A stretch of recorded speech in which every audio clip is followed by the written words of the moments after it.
Olá.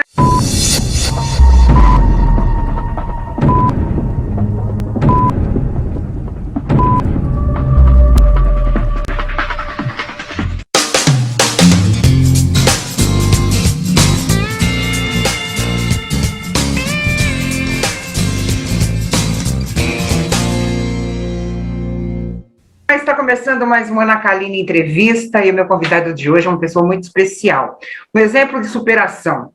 Tanto que esse exemplo hoje é divulgado no mundo inteiro. Ele passou 10 anos preso e essa experiência fez com que ele tivesse uma lição de vida e decidisse mudar o rumo da história. E isso ele divide com milhares de pessoas. Vou conversar hoje com o coach, treinador comportamental, escritor de 3 livros, empresário Marcelo Bianchini. Muita gente não acredita nessa história, né? Mas vamos começar do início, Marcelo. Onde nasceu Marcelo Bianchini? Conta para mim. Olá, Ana. Primeiramente, muito obrigado pelo convite, pelo carinho. Bom, essa história nasceu em Jundiaí. Foi onde eu nasci. Eu nasci em Jundiaí, em meados dos anos 80, né? Eu sou de 85, e foi lá que eu nasci. Então, foi lá onde que tudo começou a minha história. Mas a tua infância foi uma infância normal? Como é que era a família? Ou teve alguma influência negativa de família? Conta pra gente. Bom, a minha infância ela foi uma infância muito sofrida. Eu sou filho de traficante.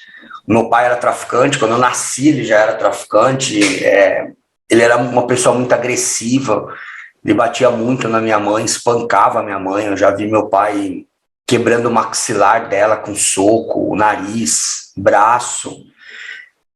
Dos 3 aos 5 anos de idade eu visitei meu pai no presídio, e eu convivia com isso. Eu convivi com eles até meus 7 anos de idade. Com 5 anos, depois que ele saiu do presídio, ele me empurrou um dia da escada, e eu, para defender o meu rosto, né, eu coloquei os braços e quebrei os 2 braços, fiquei com os 2 braços quebrados de uma vez só. Ele impedia eu de trazer coleguinhas de escola, brincar, ia para a escola quando podia. Minha mãe, coitada, sofria muito. Chegou ao ponto de minha mãe ser obrigada a aceitar que ele convivesse com uma própria amante dentro de casa. Tinha um porão em casa, um porãozinho, e ela morava lá, olha que coisa. E ela aceitou para ver se em algum momento ele esquecia dela, sei lá, desapegava dela alguma coisa, porque ela já tinha tentado fugir algumas vezes, e ele ia atrás, ela fugia comigo, ele ia atrás, buscava nós, batia, espancava. Você é filho único? Sou filho único. Meu pai teve, né, outra filha, mas assim, nem tive muito contato. Mas do casal, sim, sou filho único. E você estava falando de negócio de escola. Você conseguiu estudar? Como é que foi essa fase infantil na escola? Bom, até os 7 anos de idade, quando eu convivi com ele, eu estudava, mas assim, né? Tinha dia que dava uma loucura nele, dava louca nele ali, e eu não ia para a escola. Tinha ocasiões que ele não deixava nós sair de casa. Ele bebia muito álcool, ele usava muita droga, cheirava cocaína, bebia uísque, cachaça. Então tinha ocasiões que ele não deixava eu sair, não deixava eu ir para a escola. Mas eu estudava, assim, eu era matriculado na escola. 7 anos os primeiros, né? Até os 7 anos de idade é o início, né, nessa jornada da escola. Mas eu era matriculado, mas eu ia, participava, assim, mas muitas vezes não. Aos 7 anos vocês saíram dessa vida, e sua mãe foi embora com você? Não. Eu convivi com ele até os 7 anos de idade, e aí, exatamente no dia 18 de junho, convivi com eles até o dia 18 de junho de 1992. O que aconteceu nessa data? 6 horas da manhã, ele chegou em casa transtornado, louco de álcool e droga, derrubou a porta do quarto onde eu estava dormindo com a minha mãe na cama, virou a cama, já puxou ela para os cabelos, já acordou nós espancando, chutando, batendo, soco nela, dando um monte de soco nela. Nessa confusão toda, fomos parar na sala. E ali na sala, ele batendo nela, eu desesperado, gritando também, apanhando dele, ele me chutando. Ela levantou, ela caída, né? Ela levantou um pouco, ele deu um soco no rosto dela, bem certeiro. Ela caiu meia zonza no sofá. Nessa que ela caiu meio zonza no sofá, ele andava armado a todo tempo, né? Ele tirou a arma da cintura, apontou para ela e deu um tiro, sem mais, sem menos. A reação dela foi tentar se defender, mas, coitada, quem que se defende de um projétil de bala, né? Só foi a reação dela, a bala atravessou aqui a mão dela e pegou aqui na testa. A cabeça dela explodiu, ela caiu sentada no sofá, a parede toda ensanguentada. E aí, naquele momento, ela já caiu morta.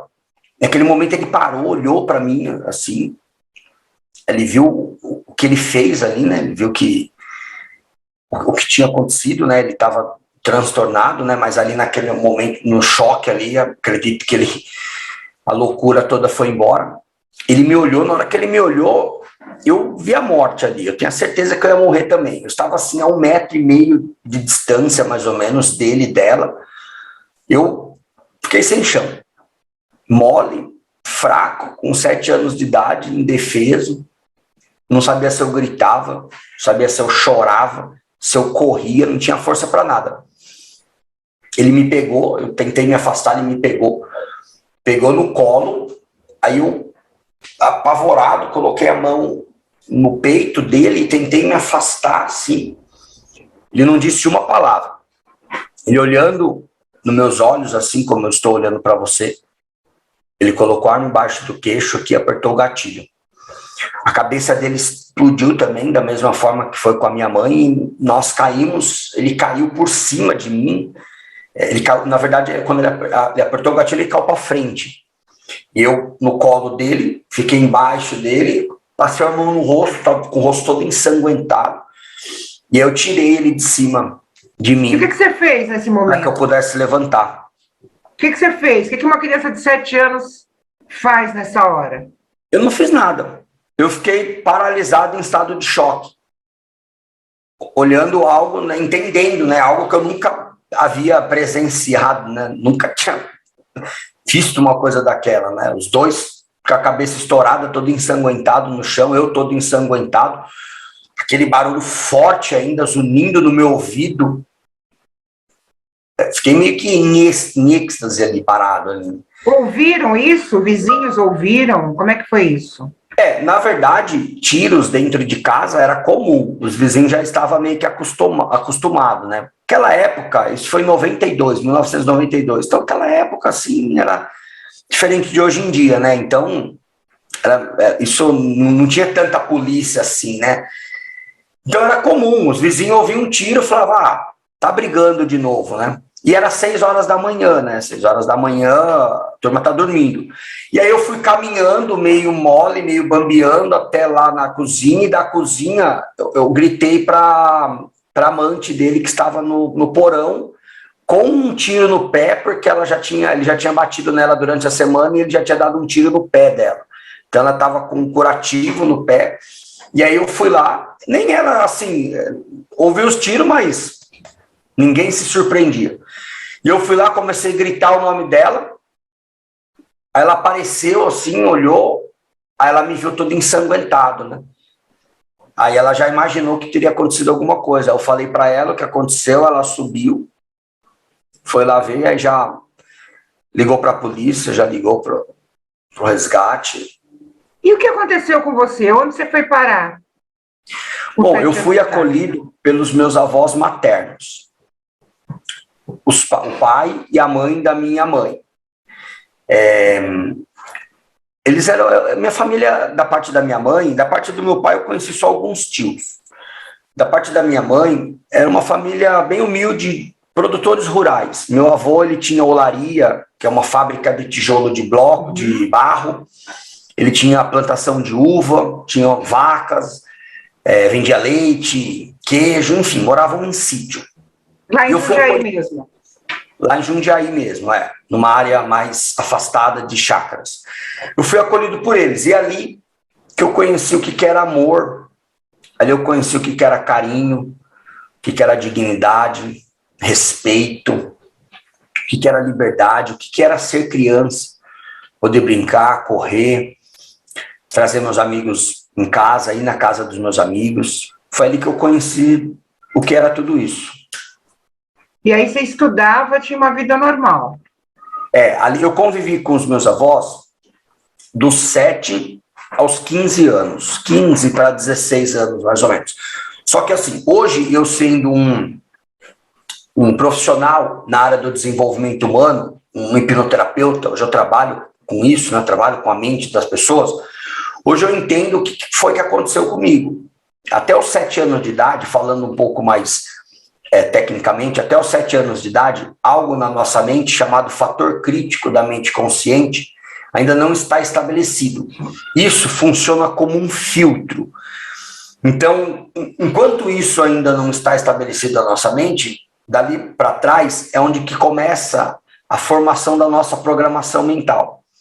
Ou seja, todas as experiências que nós vivemos, o que nós vimos, ouvimos e sentimos, vai formando a nossa visão de mundo, a nossa visão de pessoa e de nós mesmos, vai formando a nossa opinião.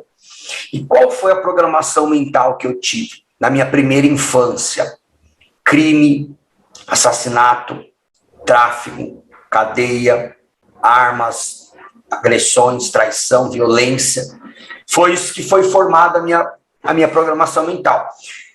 Nessa fase que eu convivi com meus avós, a minha avó, ela tentou dar do melhor, do bom e do melhor para mim. Tentou ser a melhor vó e mãe do mundo. Ela, meu avô morreu um tempo depois também, só ficou minha avó. Só que por conta dessa programação mental que eu tive na minha primeira infância, eu me sentia um leão dentro da jaula ali. Eu olhava para a realidade que a minha família, que eu amo minha família estava ali vivendo. Todos eles ficavam ali no sítio, ia construindo uma casinha no fundo, ia morando, ia ficando ali, vivendo aquela vida rural, né? E eu não queria aquilo para mim. Eu sempre fui uma pessoa de perfil comportamental altamente executora, de execução total. Eu não sou aquela pessoa que eu fico pensando muito. Eu faço, tenho que fazer e pronto. E aí, com 15 anos de idade, eu decidi cair no mundo e fui embora. Foi para onde? Fui morar sozinho. Fui morar em outro bairro, saí da minha família. Caí no mundo e fui morar sozinho. Morar sozinho como? Como que você conseguiu um lugar para morar? Eu fui para um bairro que era periferia. Que era um bairro que estava um pouco mais próximo ali de eu frequentar. E aí todo ser humano ele tem necessidade de pertencimento. O ser humano ele precisa pertencer a alguma tribo, algum grupo, né? Ele precisa se sentir congruente, de fazer pertencimento a algum grupo. E ali eu comecei a me conectar com as pessoas.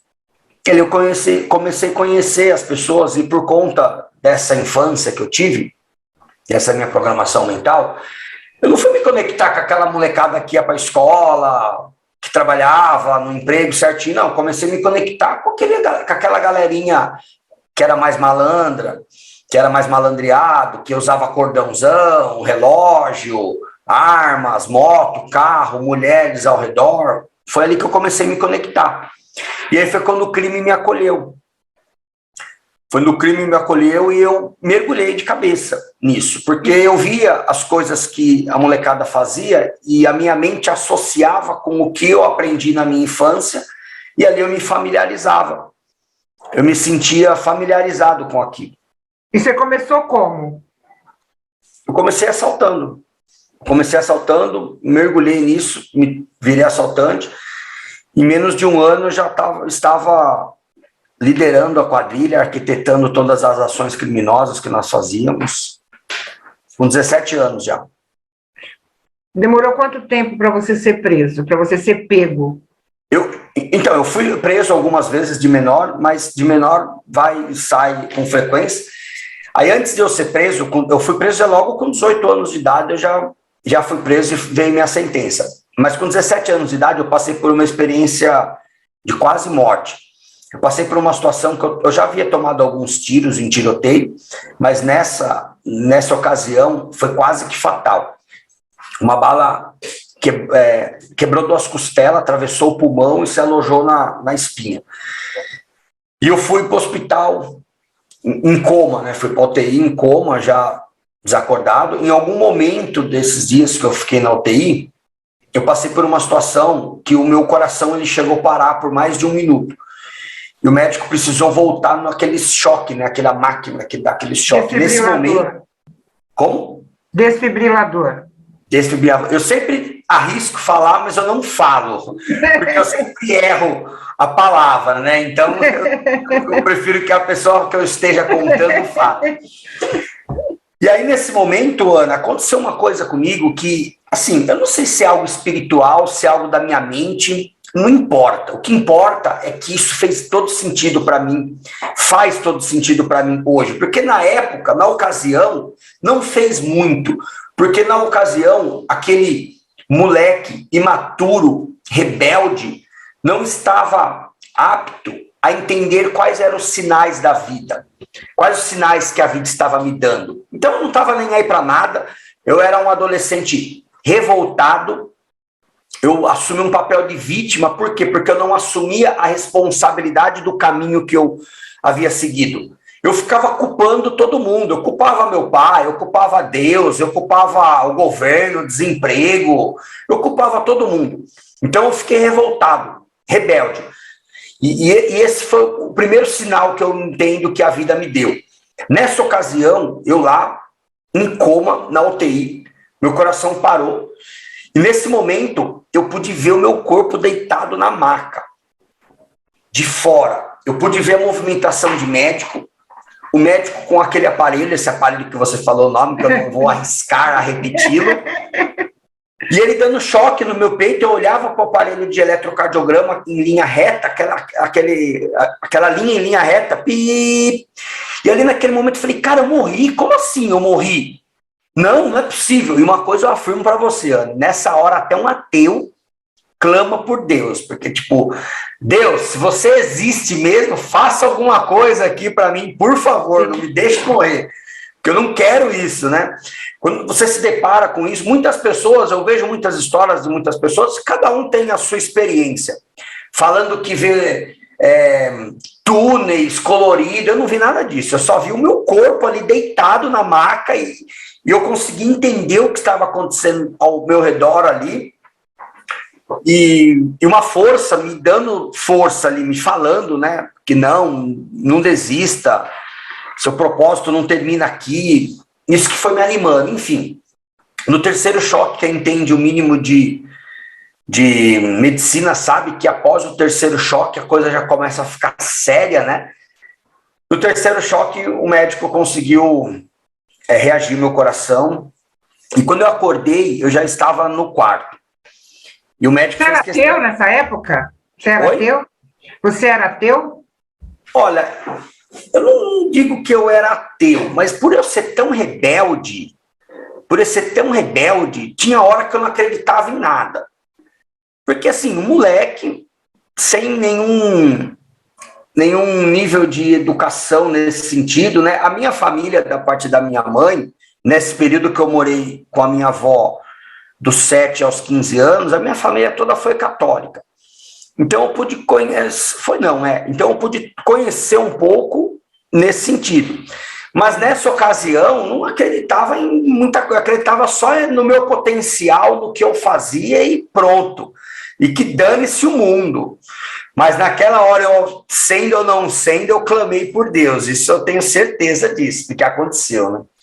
Mas mudou alguma coisa depois que você clamou por Deus e voltou, não? Aquilo Mudou, só valeu naquele momento. Eu voltei pior, com sede de vingança, com raiva. Eu falei, eu não acreditei, eu não entendi o sinal que a vida estava me dando. Uhum.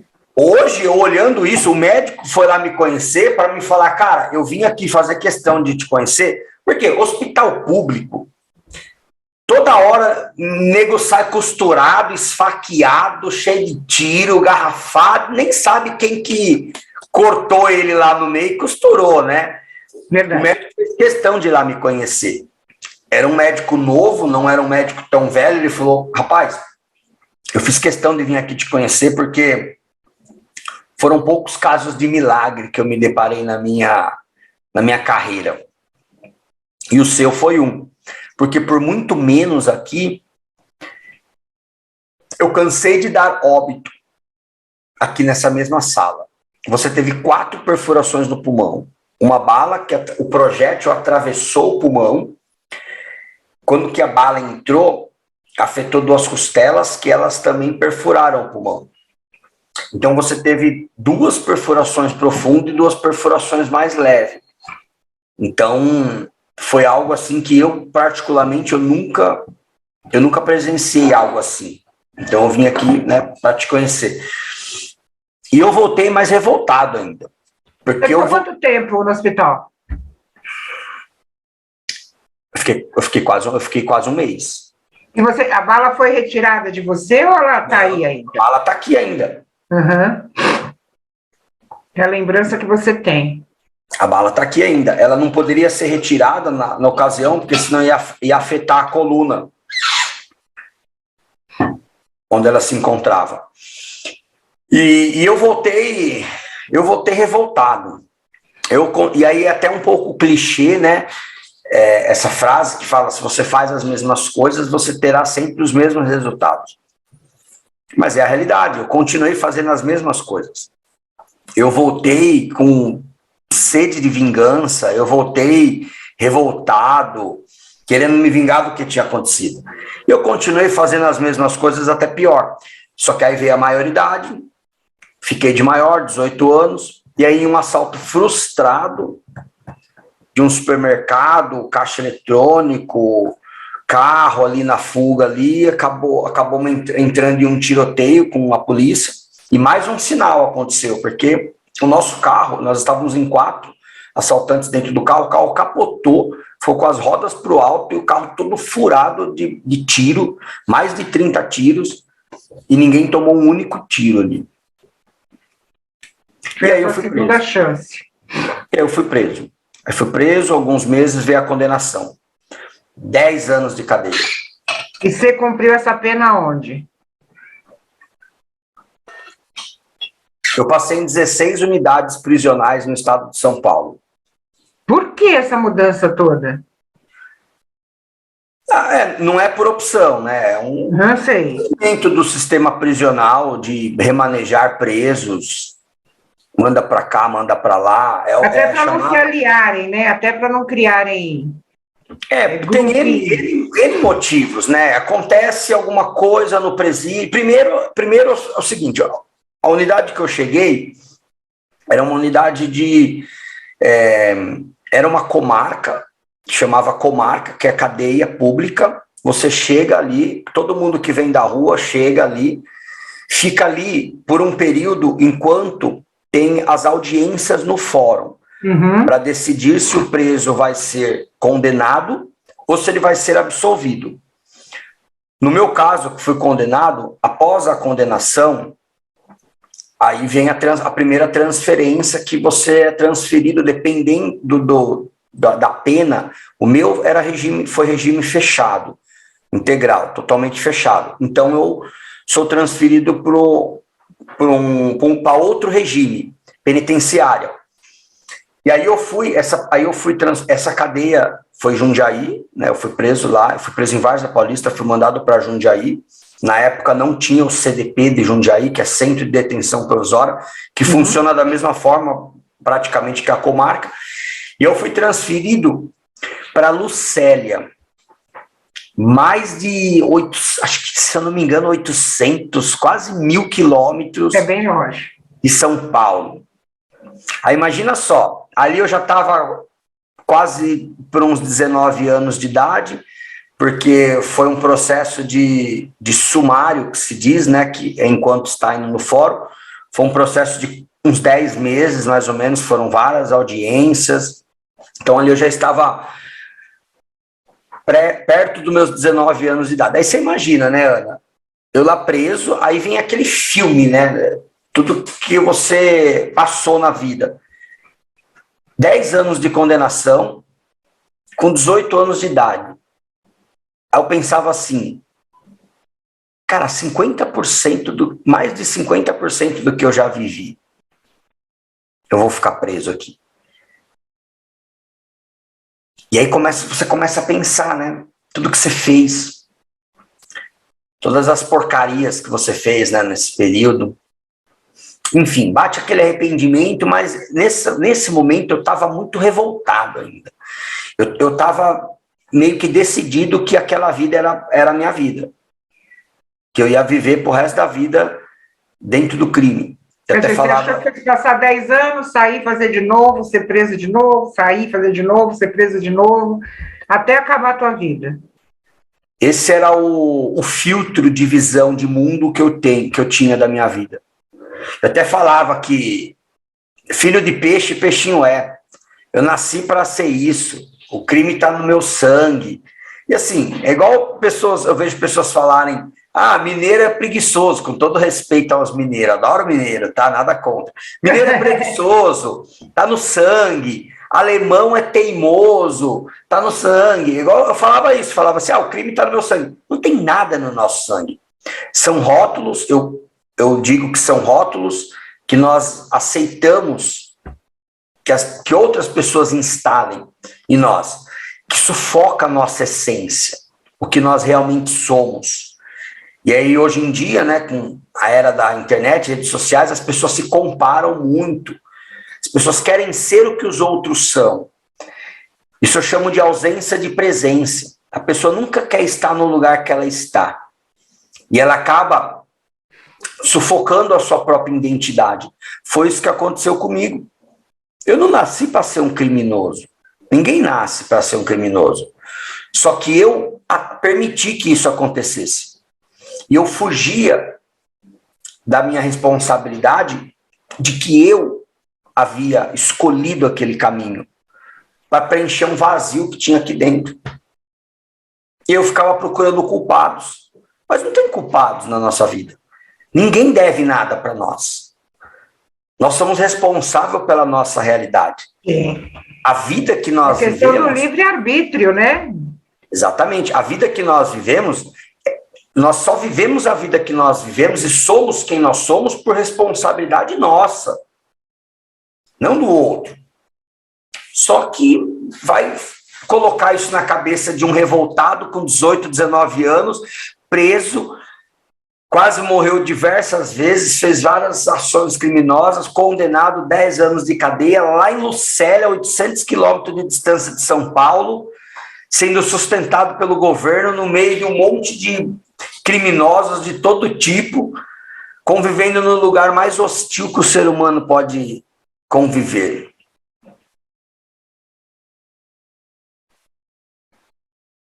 Como é que foram esses 10 anos? Conta para mim.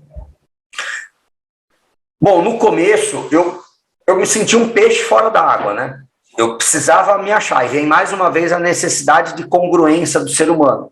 Eu precisava me achar. Até no lugar mais hostil que o ser humano pode existir, você tem que fazer parte de alguma coisa, porque você se sente... Senão você vai se sentir incongruente ao ambiente ali, né? E aí são vários tipos de grupos, né? Desde os mais tranquilos até os mais alto nível. Então eu olhava para um lado, tinha a galera do futebol. Eu falava, não é minha praia. Futebol não é para mim, eu sou perneta, perna de pau. Eu olhava para o outro lado, tinha a galera do baralho. Eu falava, nossa, não. Aí tinha a galera da cachaça, das drogas, galera que ficava tentando fugir toda hora, a galera da confusão. Eu falei, meu Deus, onde eu vou me enfiar aí nesse meio, né? E aí eu comecei a me relacionar com a galera da academia. E os caras da academia sempre eram os caras mais tranquilão. Por que eram os caras mais tranquilão? Hoje, eu não sabia disso, mas hoje, cientificamente falando, né? A prática de exercício físico te libera hormônios do bem-estar, que te deixa tranquilo. tira o estresse, que te deixa mais, né, mais na paz.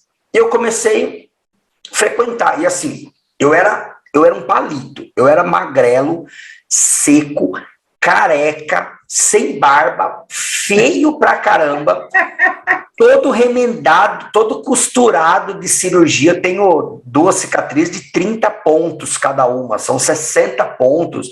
E assim, eu não fazia 2 anos que eu tinha passado por essa cirurgia, por esses tiros todos. Então, assim, eu era seco, desnutrido, feio. E eu falei, cara, nossa, pegar peso, que loucura, né? E aí tem os pesos que são de garrafas PETs com água nos cabos de vassoura, né? Amarrado com linha de bola. Quer dizer, era uma academia improvisada. Uma academia improvisada. E eu comecei a frequentar esse ambiente lá, comecei a fazer amizade com a galera, e aí toda cadeia que eu chegava, eu já me associava, já ficava ali, né, associado à academia, né? E a galera da academia, por conta da prática de exercício físico, eles ficam mais tranquilos, então eles conseguem ler, estão sempre lendo livros. E assim, 2 coisas que eu detestava: estudar, que ler praticamente você está estudando, e exercícios físicos. Uma que eu era magrelo, seco, então não servia para isso, e outra que eu nem completei o 2º grau de escolaridade. E escola, eu só passava de ano, porque eu ficava em recuperação todos os anos. E aí as professoras falavam, ó, passa esse cara aí de ano, porque senão ano que vem ele vai encher o saco aqui de novo. Então manda ele para frente, joga esse problema lá para frente lá. Então é por isso que eu ia passando de ano, eu ia pulando de ano em ano.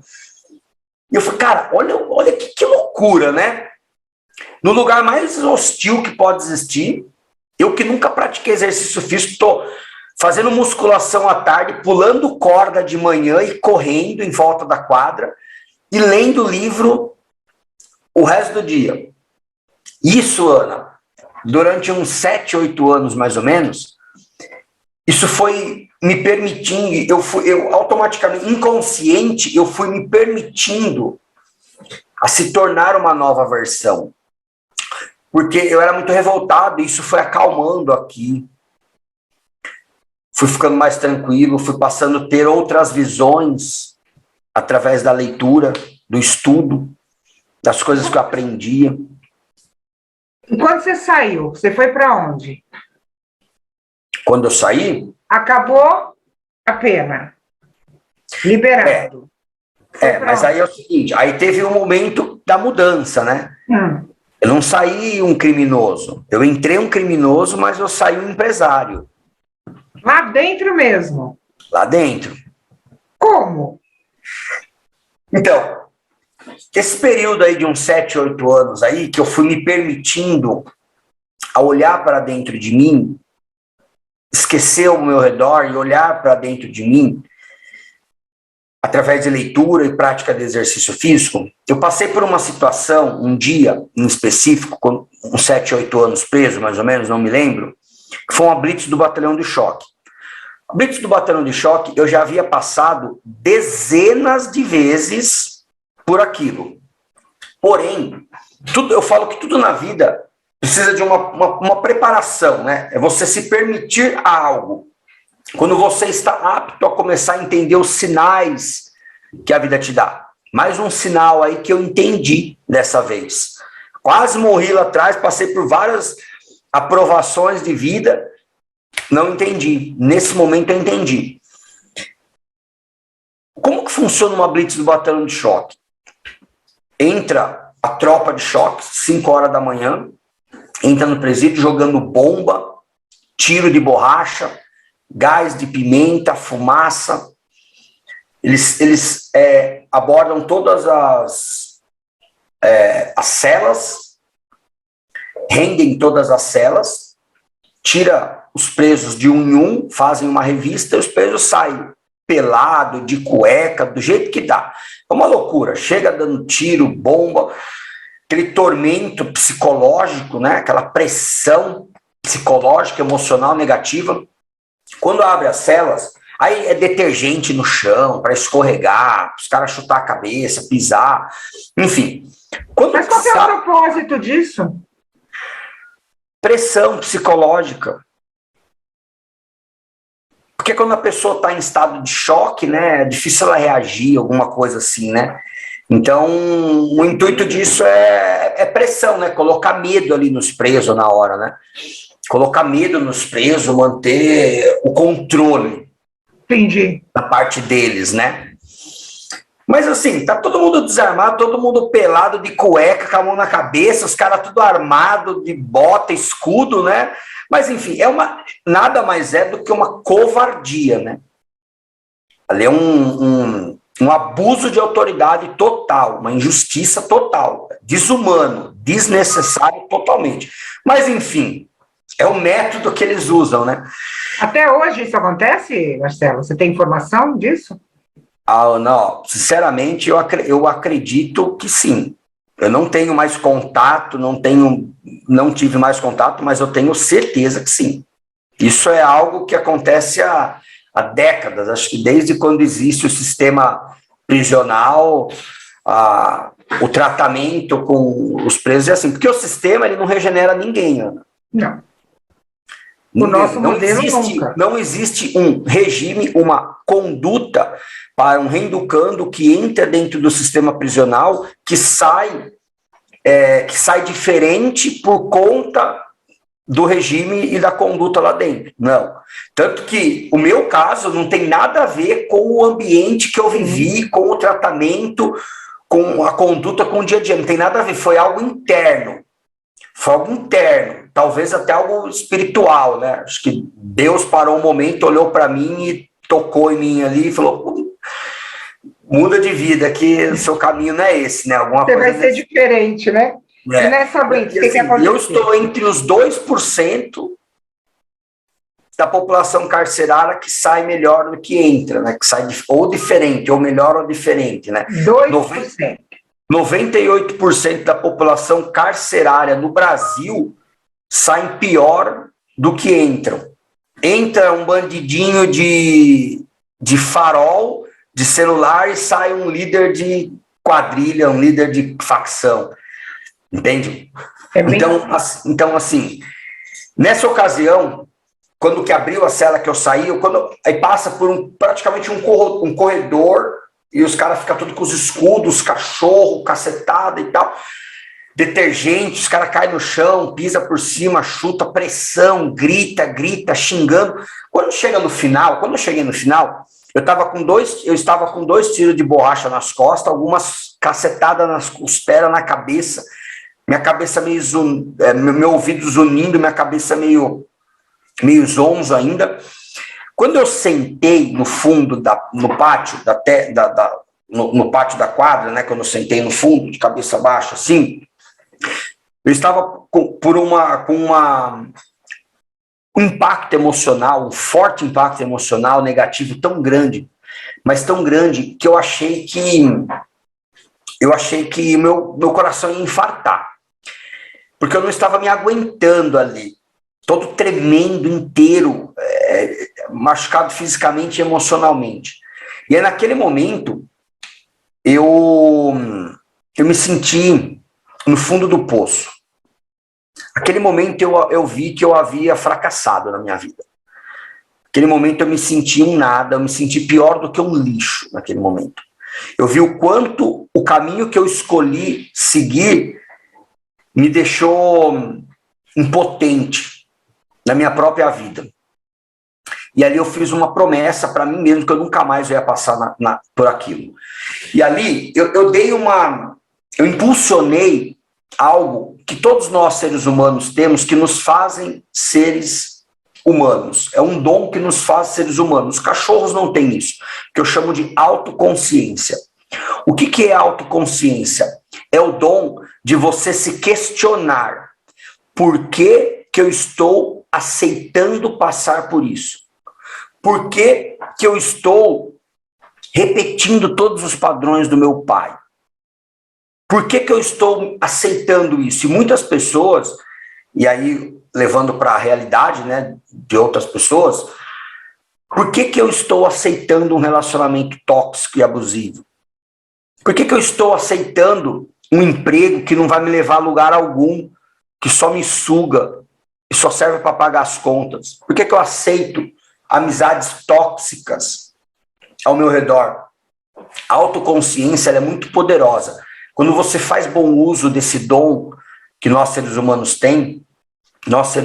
temos, você se liberta de muitas coisas. Você passa a ter uma clareza e uma visão que aquilo que você está fazendo não é o caminho que vai te levar aonde você deseja chegar.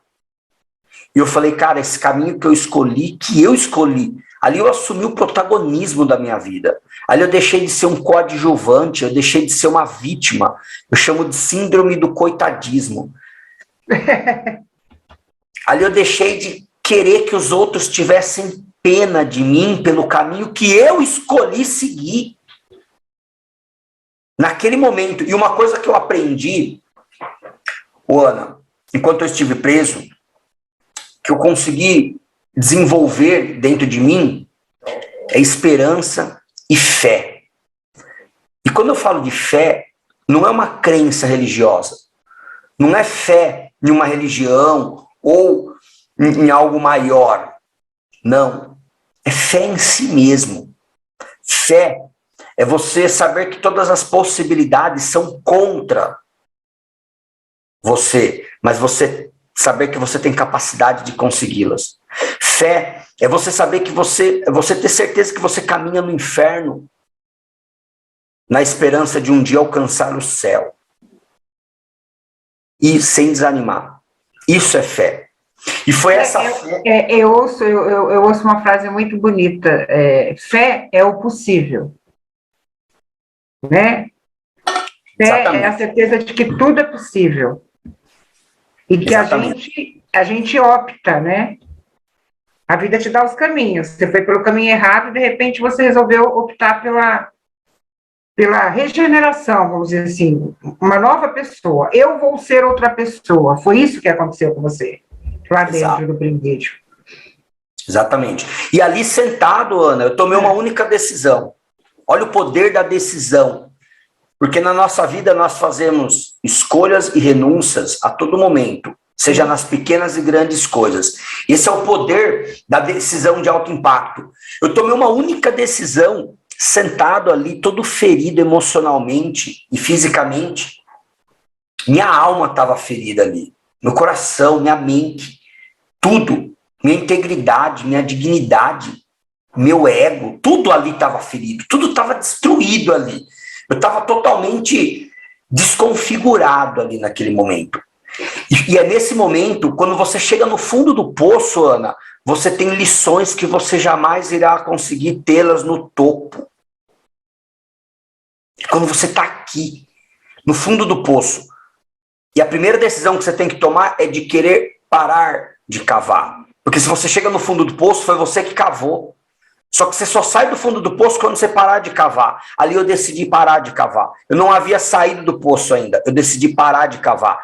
E a decisão que eu tomei foi de ser uma pessoa de valor. Se tornar uma pessoa de valor. Viver de acordo com os meus valores. Ser fiel a eles. E gerar valor na vida das pessoas. Uma decisão que mudou toda a minha história. Da minha vida, da minha família, dos meus filhos, dos meus netos, que ainda não tinha, mas hoje eu já tenho, já sou avô. Você já tinha filho, né? Quando você foi preso. Já tinha filhos. E aquela decisão, aquele desejo ardente de mudança, porque o ser humano, Ana, ele só muda através de duas forças. Isso é primitivo. Se livrar de uma dor ou satisfazer um prazer. E aquele momento, aquela dor estava muito forte. E eu decidi com todas as forças que eu tenho, com a minha alma, com o meu coração, com as minhas células, que naquele momento eu se tornaria uma pessoa de valor. Por que eu tomei essa decisão, Ana? E assim, foi inconsciente, tá? Foi uma coisa interna, mas hoje eu tenho clareza disso. As pessoas, elas querem se tornar umas pessoas de sucesso, rica, milionária, construir empresa, ter um relacionamento incrível, ser um super-herói para os seus filhos, viajar ao mundo, só que a primeira decisão que elas têm que tomar é interna, é de quem ela quer ser. Qual o ser humano que ela quer se tornar?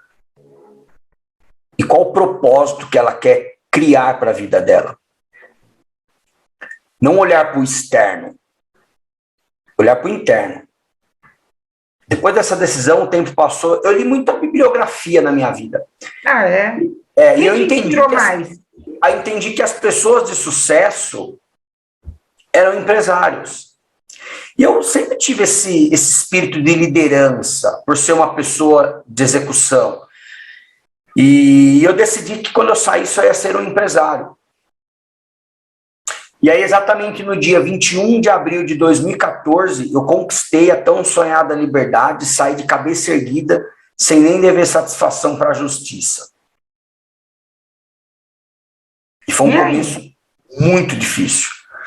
O que eu mais ouvia eram as pessoas dando risada na minha cara e falando assim, acorda para a vida, cara.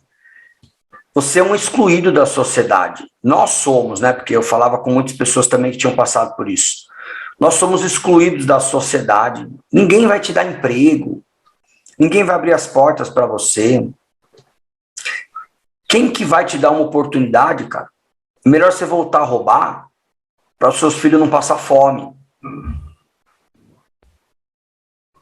Era isso que eu mais ouvia. E nós não estamos falando de muito longe, não. Nós estamos falando de 2014. Sim. Tem aí 8 anos. Agora em abril faz 8 anos. Dia 21 de abril faz 8 anos que eu conquistei minha liberdade.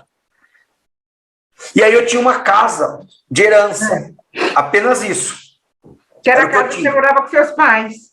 O que eu tinha. Onde tudo aconteceu. Meu avô vendeu para não ficar com a casa da tragédia, né? Ah, tá.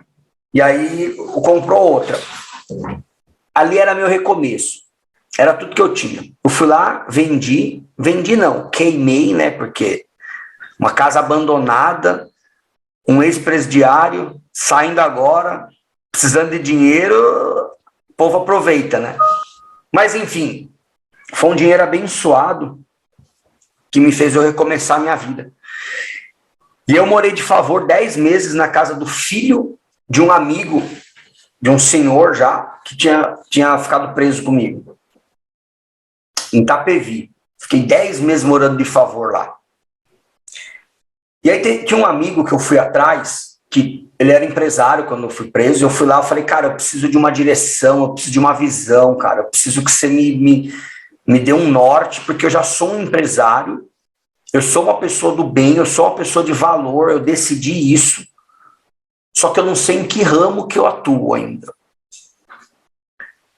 Eu preciso você precisava de um guru empresarial. Exatamente. Eu falei, eu preciso que você me dê um caminho, cara. Eu tenho uma grana, assim, é a única grana que eu tenho. Eu guardei uma quantia para que eu pudesse me sustentar por um período. Porque, assim, eu convivi, Ana, 10 anos, eu sobrevivi 10 anos com pão com manteiga, um café com leite e 2 marmitex.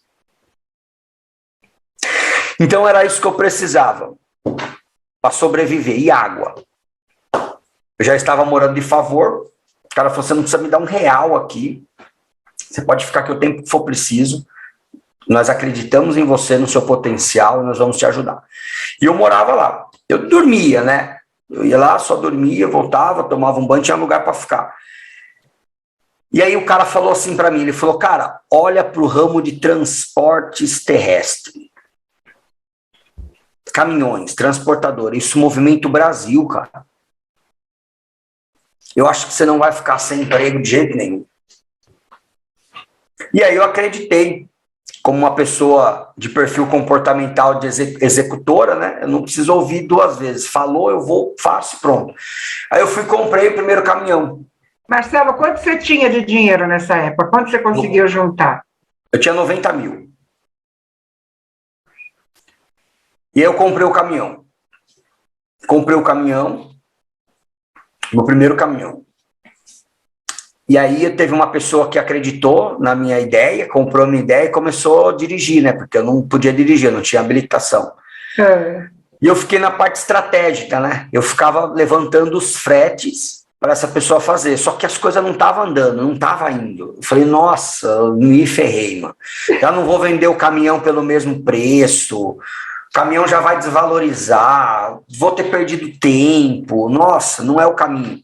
Aí um dia, eu fui convidado para ir numa festa, um aniversário, um conhecido meu, eu falei, cara, não, eu não tô com mente para festa, aniversário, se divertir, não, eu estou dedicado a fazer o meu negócio crescer, 24 horas vivendo isso, eu preciso fazer o meu negócio se estabilizar.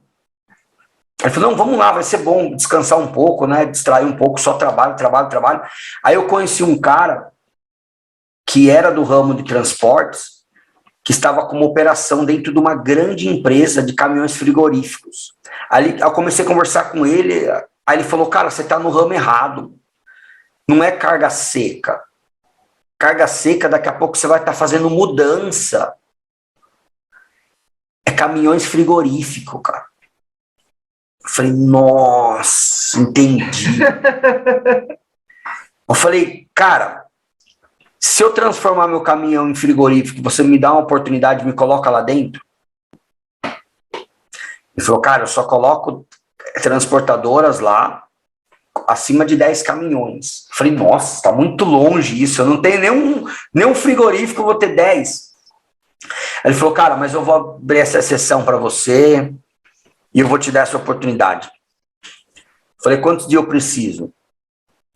Ele falou, sei lá, uns 10 dias aí, você consegue? Nossa, foi um desafio, né? 10 dias. Eu falei, claro, não tinha R$ 1 no bolso. Eu falei, claro, com certeza. Em 7 dias, eu já encostei com o caminhão refrigerado, com frigorífico. É aquilo, né? Quem tem, independente da vida que você viveu, mas quem tem palavra, quem honra o que fala, não precisa ter dinheiro. Verdade.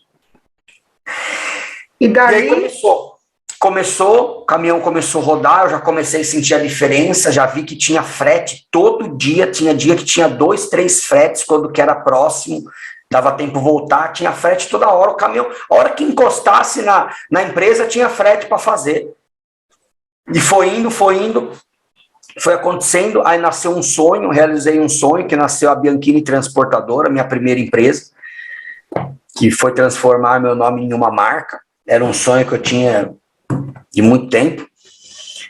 E aí veio 2, 3, 4, 5, 10 caminhões, dezenas de caminhões em 5 anos. 5 anos se passaram e um ex-presidiário que eu via que era excluído da sociedade, sustentavam dezenas de famílias, pagava seus impostos, se tornei um empresário de sucesso, com uma empresa que faturava alguns milhões por ano, se tornei super-herói dos meus filhos, conquistei um relacionamento dos sonhos incrível, que é a minha esposa, que eu tanto amo, a Lu. Eu amo também, tá? Então a gente divide o amor aí. Viajava para onde queria, tinha a casa que eu queria, morava onde eu queria, tinha o carro que eu queria. Mas, de repente, a gente tem 15 minutos de programa. De repente, você falou, largou tudo isso para ensinar as pessoas de que tudo é possível. Você largou uma carreira estabilizada, dinheiro garantido, para viver outro sonho que você não tinha qualquer tipo de noção no que ia dar. Você podia ganhar dinheiro, como você podia não ganhar, e perder todo esse padrão de vida que você criou desde 2014. Como é que foi essa decisão? Como é que essa loucura veio na cabeça? Como é que isso tudo aconteceu? Bom, quando as coisas começaram a acontecer na empresa, eu comecei a ter outro envolvimento com outras pessoas, empresários, bem-sucedidos, eu era um empresário. E eu omitia o meu passado. Eu tinha medo de ser rejeitado, eu tinha vergonha do que eu tinha vivido. Então eu não contava o que eu era. E isso, Ana, foi criando uma ferida dentro de mim, que foi me corroendo. É a pior coisa você olhar no espelho e não se ver. você vê um personagem, falta um pedaço da sua história que você omite por vergonha, por se preocupar com a opinião dos outros, o que os outros vão falar. E aí chegou um ponto que o ter não estava mais fazendo mais sentido, eu precisava do ser.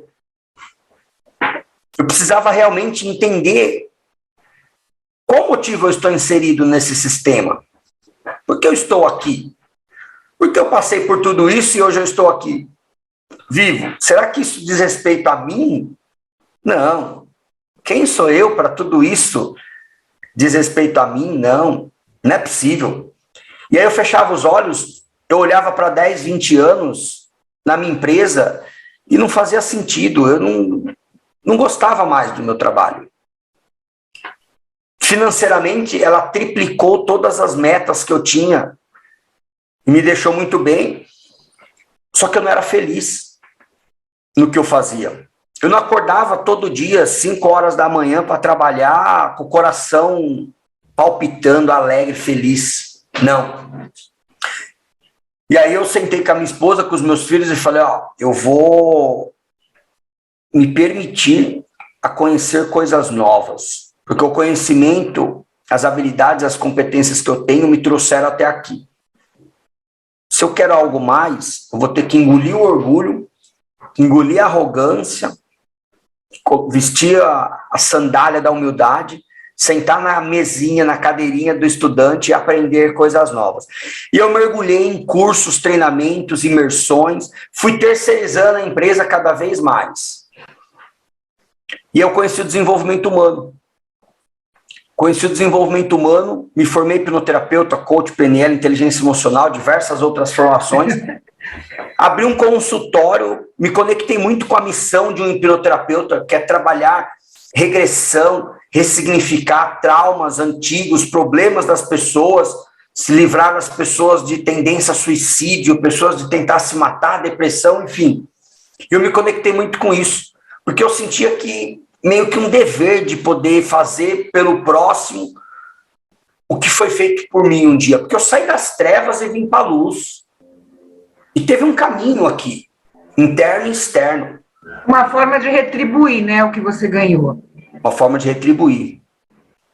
E eu comecei a atender pessoas, e eu falei, cara, é isso que eu quero fazer pro resto da minha vida.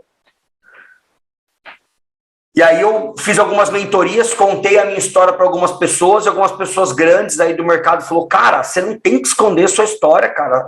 As pessoas precisam de ouvir sua história, por muito menos as pessoas se vitimizam.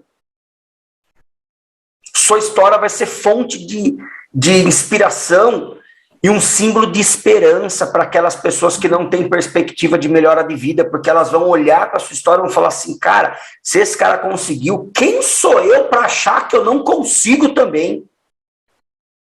E aí isso foi muito libertador para mim. E aí eu tomei coragem, contratei uma equipe e gravei minha história em 7 partes. Coloquei na internet em 2019, aí viralizou, aí comecei a ser chamado para lives, palestras, eu falei, meu Deus, palestra, como assim? Eu não tenho nem segundo grau completo, não sei nem falar direito português, convivi um monte de ano preso, falo gíria, e eu entendi que não era por mim, que não diz respeito a mim, diz respeito ao próximo, é a mensagem que eu transmito que pode gerar impacto na vida das pessoas. E eu me conectei muito com isso, palestras, atendimentos, me formei treinador de inteligência emocional, treinador comportamental, comecei a dar treinamentos, modelo imersão, aí tomei coragem, fui lá e vendi a empresa, faturando alguns milhões por ano. E hoje você vive disso, 3 livros, quem diria, né? Você falou, não sei, segundo grau incompleto, mas cheio aí veio os livros, costas, 3 livros. 3 livros publicados de coautoria, fechei o contrato agora com uma das maiores editoras de best-seller do Brasil, já estou trabalhando na minha 4ª obra, que vai ser um livro sozinho, individual. Dou palestras pelo Brasil inteiro, agora dia 17 eu vou para Portugal e dou palestra lá em Lisboa, me torno um palestrante internacional, já estou mandando a minha mensagem para o mundo. Aí veio a pandemia, comecei a dar mentoria, hoje eu sou mentor de negócios. Eu sou treinador comportamental, mentor de negócios. Hoje eu trabalho a área comportamental, emocional, mental da pessoa, que é a base de tudo, e ajudo ela a estruturar um negócio, criar um negócio, estruturar, escalar, para que ela possa se tornar uma pessoa de sucesso também, assim como eu me tornei. E aí, se você perguntar assim para mim hoje, Marcelo, mas e o faturamento? Eu não faturo nem 30% do que a minha empresa faturava, mas eu sou feliz. Mas com certeza você fatura 100% de felicidade. 100% de felicidade. Né? Marcelo, você falou do livro, vai para Portugal. Fala para, assim, abra o seu coração. Qual o teu maior sonho? Hoje, você trabalha querendo atingir qual objetivo? Boa.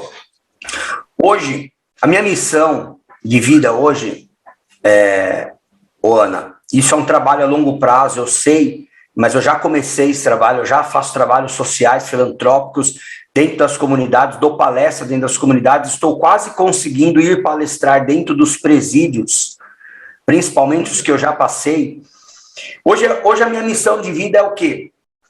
Ajudo empresários, claro, nos negócios, na área empresarial, mas enfim, hoje a minha maior missão é poder mostrar para aquelas pessoas que não têm perspectiva de melhora de vida dentro das comunidades, da favela e dos presídios, mostrar para ela que eu voltei aqui, por mais que eu cheguei lá em cima, mas eu voltei aqui nas minhas raízes para mostrar para ela que é possível. Ela não precisa se espelhar no traficante que está no quintal da casa dela, ela não precisa se espelhar no assaltante que passa correndo ali, fugindo da polícia, não. A realidade dela é ela quem cria. Ela não tem culpa de ter nascido ali, não. Mas ela tem culpa de morrer ali dentro. As pessoas não têm culpa de nascer pobre, viver no desemprego, na miséria, mas ela tem culpa se ela morrer assim. Quando nós colocamos os nossos problemas para fora, compartilhamos, nós ficamos mais leves. E muitas vezes não resolvemos nossos problemas por não falarmos dele. Centralizamos, guardamos tudo para nós. A única coisa que eu quero deixar claro aqui, a princípio, que é, eu sou um cara que há alguns anos atrás, eu vivi uma vida de merda, medíocre. E eu saí de um cenário de ex-criminoso, ex-presidiário e me tornei um empresário de sucesso. Perdido, sem saber o que fazer, olhando minha mãe assassinada na minha frente. Não sabia se eu corria, não tinha forças para nada, não sabia se eu corria, não sabia se eu chorava, não sabia se eu gritava.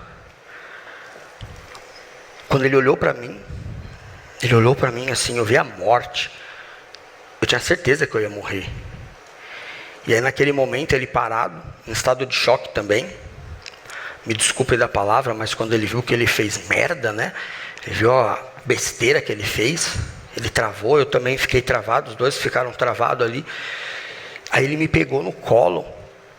E nessa que ele me pegou no colo, eu tentei me afastar um pouco dele, porque eu só vi um monstro ali na minha frente. E aí ele olhando assim, da mesma forma que eu estou olhando no olho de vocês, ele não disse uma palavra.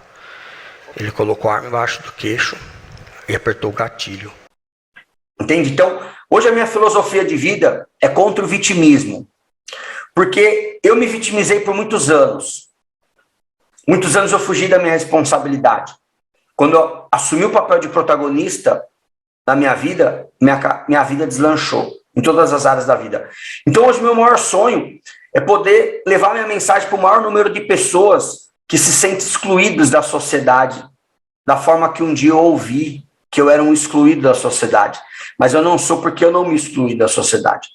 Então hoje meu maior sonho, minha maior missão de vida é poder levar isso para dentro da comunidade, para dentro dos presídios, para que eles possam entender que não é porque eles não têm estudo, não têm faculdade, ou não nasceram ricos, ou não têm uma vida em outro lugar, que não é possível eles também conseguir atingir o sucesso deles, porque o meu sucesso pode não ser o seu sucesso, e está tudo certo. Cada um tem o seu. E para finalizar, eu queria finalizar com uma frase que eu adoro muito, que é: eu sou Marcelo Bianchini e a minha filosofia de vida é contra o vitimismo.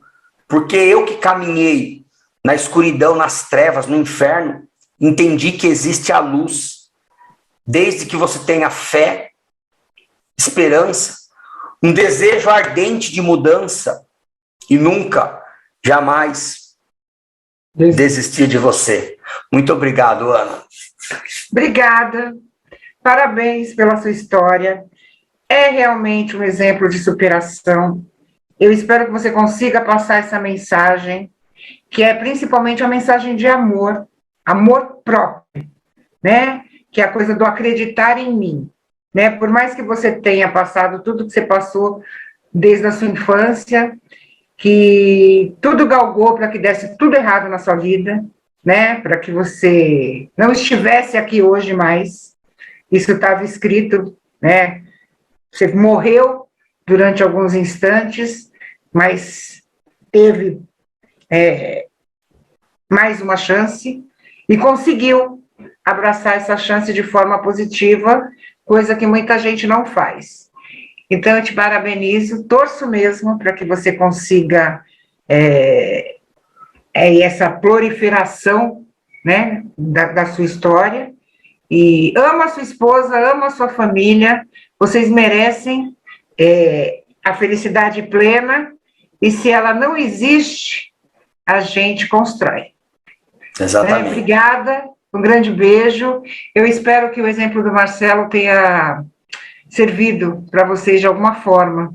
Muitas pessoas que hoje estão desanimadas com a pandemia, que perderam seus empregos, muitos perderam parentes e famílias, olhem para essa história como uma forma de erguer a cabeça e continuar caminhando em frente.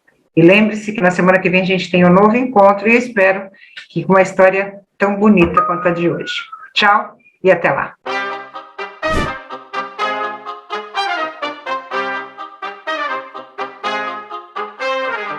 Marcelo Bianchini!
Para que mudar? O seu desejo de mudança é forte? É ardente? Está aí dentro, no coração, na alma? Por qual motivo você queria mudar? Porque o meu desejo de mudança foi forte, ardente. Foi esse desejo de mudança e de se tornar uma pessoa de valor que me fez se tornar um empresário bem-sucedido e se tornar uma pessoa milionária.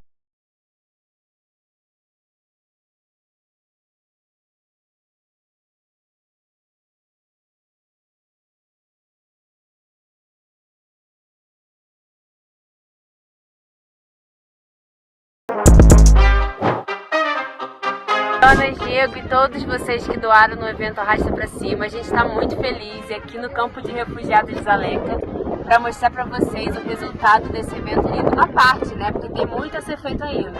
Então a gente já está construindo 27 casas, como vocês podem ver aqui atrás. Todas essas aqui são casas sendo construídas com as doações do evento Arrasta Pra Cima.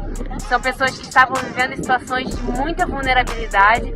Então a gente agradece de coração todos que estão doando, todos que doaram. E a gente espera vocês aqui, Jonas e Diego, para a gente ver aqui em loco todo o resultado desse evento lindo. Beijo grande, muito obrigada.